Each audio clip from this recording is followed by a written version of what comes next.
Mendoj që duke lexuar dokumentin fillestar të draftit të projektit buxhetit, problemi më kryesor është që mungon, siç ka munguar ndër vite, një qasje strategjike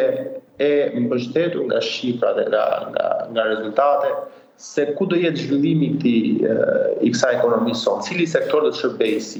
si shtys apo si tërheqje për gjithë sektorët e tjerë, duke shpërndarë të mirat publike në mënyrë proporcionalisht të barabartë, në një shpërndarje normale në gjithë sektorët, duke mos kuptuar se ku është zhvillimi. Pra do të fokusohemi në investimet publike, do të fokusohemi në bujqësi, do të fokusohemi në zhvillimin në arsim dhe në njohuri, në know-how. Ne duhet kuptojmë se ku do shkojë zhvillimi i vendit pasi në nivel afatmesi. Edhe në këtë buxhet kjo gjë mungon dhe ajo që ne shohim është që mundohemi të kënaqim pak a shumë orekset e të gjithëve,